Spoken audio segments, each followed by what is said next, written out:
ആദ്യമായി എന്നെ ഇവിടെ ക്ഷണിച്ച എന്റെ സംഘത്തിന്റെ എല്ലാ പ്രവർത്തകരോടും ഞാൻ നന്ദി അറിയിക്കുകയാണ്. കാരണം നമ്മൾ ഒരു കൃഷിയും പശുക്കളെയും സംരക്ഷിച്ചു വരുമ്പോൾ നമ്മളെ കുറച്ച് ആൾക്കാർ ശ്രദ്ധിക്കുന്നുണ്ട് നമുക്ക് കാണുമ്പോൾ നമുക്ക് ഒരു വല്ലാത്ത ഒരു ഊർജം മനസ്സിൽ വരുന്നുണ്ട്. അപ്പൊ ഇവര് ക്ഷണിക്കാൻ വന്നപ്പോൾ എന്നോട് പറഞ്ഞത് മുഖ്യ അതിഥിയായിട്ട് വരണമെന്ന് പറഞ്ഞ്. അങ്ങനെ മുഖ്യ അതിഥിയായിട്ട് വരേണ്ട ഒരു ആവശ്യമില്ലല്ലോ. നമ്മുടെ കുടുംബത്തിലേക്ക് ഞാൻ കയറി വരുമ്പോൾ അതിഥിയല്ല, കുടുംബസ്ഥയായിട്ട് തന്നെയാണ് വന്നത്. ഇപ്പോ 10-15 പശുക്കളുണ്ട്. ജൈവ കൃഷിയായിട്ട് 10 വർഷമായി ഞാൻ പ്രവർത്തിക്കുന്നു. മൃഗങ്ങളെയും കർഷകരെയും കൃഷിയെയും പിന്നെ എല്ലാ മനുഷ്യന്മാരെയും യാതൊരു ലാഭവും തിരിച്ചു പ്രതീക്ഷിക്കാണ്ട് അവരെ സ്നേഹിക്കാനുള്ള ഒരു മനസ്സ് മാത്രമാണ് എനിക്കുള്ളത്, അല്ലാണ്ട് സ്വന്തമായിട്ട് വേറൊന്നുമില്ല. അപ്പോ നമ്മള് ഒരു പഴഞ്ചൊല്ലി ഗുരുക്കന്മാർ നമുക്ക് സ്കൂൾ കാലം മുതലേ പറഞ്ഞു തന്നിട്ടുണ്ട്, പിന്നെ ആപത്ത് കാലത്ത് നമുക്ക് കൂടെ എത്തുന്നവരാണ് സുഹൃത്തുക്കൾ എന്ന്. കാരണം കഴിഞ്ഞ വർഷം ഉണ്ടായ വെള്ളപ്പൊക്കത്തില് പൂർണ്ണമായിട്ടും മനസ്സ് തകർന്നു നമ്മള് എന്ത് ചെയ്യണമെന്നറിയാണ്ട് ഒരു നിൽക്കുന്ന സ്തംഭനാവസ്ഥയില് സേവാഭാരതിക്കാരാണ് പെട്ടെന്ന് എത്തി തന്നത്. ആദ്യം നമ്മൾ 2:30 വെള്ളം കട്ടുമ്പല് കയറുമ്പോഴാണ് നമ്മൾ അറിയുന്നത് ഇങ്ങനെ ഒരു വെള്ളം വരുന്നുണ്ട് എന്ന്. അപ്പോഴേക്കും നമ്മൾ ഏകദേശം വീട് പകുതിയോളം മുങ്ങിയ അവസ്ഥയിലായി. പക്ഷെ ഇതുവരെ കണ്ടിട്ടില്ലാത്ത ഇവര് നേരം വെളുക്കുമ്പോഴേക്കും എവിടുന്നാ വന്നേന്നറിയില്ല ഈ സഹോദരങ്ങള് നമ്മളെ കൈ പിടിച്ച് ഞങ്ങളുണ്ട് നിങ്ങളുടെ കൂടെ എന്ന് പറഞ്ഞ് വന്നിട്ട് ഒരു ഭാഗത്ത് നമുക്ക് പശുക്കുട്ടിയുണ്ട്, പിന്നെ വെള്ളത്തിൽ മുങ്ങി ചത്തു കിടക്കുന്നു. ഇപ്പുറത്തെ മുറ്റത്ത് മരങ്ങൾ കടപുഴകി വീണ് കിടക്കുന്നുണ്ട്. അകത്ത് ഒരു സാധനങ്ങളും ഇല്ല, എല്ലാം ഒഴുകിപ്പോയി. അകത്തേക്ക് കയറാൻ പറ്റുന്നില്ല, മുട്ടിനു മേലെ ചളിയാണ്. തൊഴുത്തില് പശുക്കളെല്ലാം ചളിയിൽ പകുതിയോളം മുങ്ങിയ അവസ്ഥയിലാണ്. എന്നിട്ട് ഇവര് വന്നിട്ട് എവിടുന്ന് തുടങ്ങണമെന്നോ നമ്മളെ ഒരു മുൻപരിചയോ ഇവർക്കില്ല. പക്ഷേ കുറെ ആൾക്കാരതാ പശുക്കളുടെ ഭാഗത്തേക്ക് പോന്നു, കുറെ ആൾക്കാർ അകത്ത് വൃത്തിയാക്കുന്നു. ഓരോ ഭാഗത്തേക്കായിട്ട് ഇവർ തിരിഞ്ഞിട്ട് എല്ലാ സ്ഥലത്തും ഇവരെത്തി ഒരുവിധം വൃത്തിയാക്കി. ഇവര് എല്ലാ സ്ഥലവും വൃത്തിയാക്കിയിട്ട് ഇനി എന്നാ സഹോദരി ചെയ്യണ്ടേന്നുള്ള ചോദ്യമില്ലേ, അത് മനസ്സിനെ വല്ലാണ്ട് എനിക്ക് എന്താ തിരിച്ച് അവരോട് പറയണ്ടേന്നും കൂടി അറിയില്ല. കാരണം അത്ര അവരോട് ഈ ജന്മം മുഴുവൻ അവരോട് ആ സ്നേഹം ഞാൻ എന്നും മനസ്സിൽ സൂക്ഷിക്കുന്നുണ്ട്.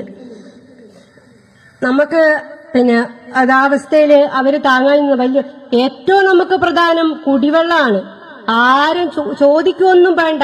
ഈ വൃത്തിയാക്കൽ കഴിഞ്ഞ അടുത്ത സ്റ്റെപ്പായിട്ട് അവര് കുടിവെള്ളമാണ് നമുക്ക് എത്തിച്ചു തന്നത്. കാരണം നമുക്കില്ലെങ്കിലും കുഴപ്പമില്ല, പക്ഷെ ഈ 10-15 പശുക്കൊക്കെയുള്ള കുടിവെള്ളം കണ്ടറിഞ്ഞ് നമുക്ക് കൊണ്ടുതന്നെ അവരുടെ ആ മനസ്സുണ്ടല്ലോ, അത് വളരെ വലിയ മനസ്സാ. അത് കാണാതിരിക്കാനാവൂല. അത്ര അവർക്ക് ചെയ്താൽ അവർക്ക് വേണ്ടിയിട്ട് എപ്പോഴും ഞാൻ മനസ്സിൽ ഒരു ദിവസവും രാവിലെ ആയാൽ അവരെ മനസ്സിൽ സ്മരിക്കുന്നുണ്ട്. സാധനങ്ങളായിട്ടും അവര് എത്തിച്ചു തന്നായിട്ട് അവർക്ക് ഒരു കുടുംബത്തിൽ അവര് അത്രമാത്രം ശ്രദ്ധ ചെലുത്തുന്നുണ്ട്. നമ്മൾ അവരാ അവസ്ഥയിലെ കിറ്റുമായിട്ട് വന്നാൽ തന്നെ മനസ്സിലാവും. കാരണം നമുക്ക് വെളിച്ചമില്ല എന്നവര് കണക്കുകൂട്ടി തീപ്പെട്ടി മുതല് മെഴുകുതിരി മുതല് എവിടെ തുടങ്ങണം ഫസ്റ്റ് മുതൽ അവർ കണ്ടറിഞ്ഞത് കൊണ്ടുവരണമെങ്കിൽ അവരെത്രത്തോളം സമൂഹത്തെ ശ്രദ്ധിക്കുന്നുണ്ട്, അവരുടെ കുടുംബത്തിൽ ശ്രദ്ധിക്കുന്നുണ്ട് എന്നുള്ള കാര്യം നമുക്ക് അവരുടെ ആ നിരീക്ഷണത്തിലൂടെ നമുക്ക് മനസ്സിലാവുന്നുണ്ട്. അത്രമാത്രം അവര് നമ്മളെ കൈപിടിച്ചു വരുത്തി. അവര് അന്നത്തെ അവരുടെ ആ വരവ് നമ്മുടെ ഒരു നമുക്ക് ചിന്തനത്തിന് വഴിയൊരുക്കി. എനിക്ക് മനസ്സിൽ തോന്നി ഇതുവരെയും കണ്ടിട്ടില്ലാത്ത ഇവര് നമുക്ക് വേണ്ടിയിട്ട് ഇത്രയും പ്രയത്നിക്കണമെങ്കിൽ നമ്മൾ അവർക്ക് വേണ്ടി ചെയ്തിട്ടില്ല, അവർക്ക് നമ്മളൊരു പ്രതിഫലം കൊടുക്കുന്നില്ല. പക്ഷെ ഇത്രമാത്രം അവര് നമുക്ക് വേണ്ടി ചെയ്യണമെന്നെങ്കിൽ അവരുടെ മനസ്സ് എത്രമാത്രം വലുതാണെന്ന് ഞാൻ മനസ്സിലാക്കി. അങ്ങനെ അന്നേരം എനിക്ക് തോന്നി നമ്മളെല്ലാം ചെയ്യുന്നത് വളരെ നിസ്സാരമായി പോയല്ലോ എന്ന്. കാരണം അവര് ഇത്രമാത്രം നമുക്ക് വേണ്ടി ചെയ്യുമ്പോ അപ്പൊ നമ്മൾ ആർക്ക് വേണ്ടി ഒന്നും ചെയ്യുന്നില്ല എന്ന് തന്നെ മനസ്സിൽ എനിക്ക് തോന്നിപ്പോയി. കാരണം ഇത് മൃഗങ്ങളെ അത്ര കണ്ട് സ്നേഹിക്കുന്നോണ്ട് നമ്മൾ അവരെ സ്നേഹിക്കുമ്പോൾ നമ്മൾ അവരിലൂടെ നമ്മളെന്നാ പഠിക്കുന്നതെന്ന് വെച്ചാല് മറ്റുള്ളവരെ സ്നേഹിക്കാനും നമ്മൾ അറിയാണ്ട് തന്നെ നമ്മളെ മറ്റുള്ളവരോട് വിരോധം തോന്നിപ്പോവും. നമുക്ക് അന്യന്റെ അടുത്തൊരു മുതല് കണ്ടാൽ നമ്മളത് ആഗ്രഹിക്കാൻ നമ്മൾ മെനക്കെടൂല. കാരണം നമ്മളെന്ന മൃഗങ്ങൾ നമ്മളെയില് അവരുടെ ആ രീതിയിലൂടെ നമുക്ക് അവരിലേക്ക് നമ്മൾ ഇതായി പോവും. അപ്പൊ നമുക്ക് മറ്റുള്ളവർക്ക് ഉണ്ടാകുന്നതിന് നമുക്കൊരു ബുദ്ധിമുട്ട് തോന്നൂല. അവർക്ക് അതുണ്ടല്ലോ എനക്കതില്ലല്ലോ, ആ ഒരു ബുദ്ധിമുട്ട് നമുക്ക് മനസ്സിലുണ്ടാവില്ല.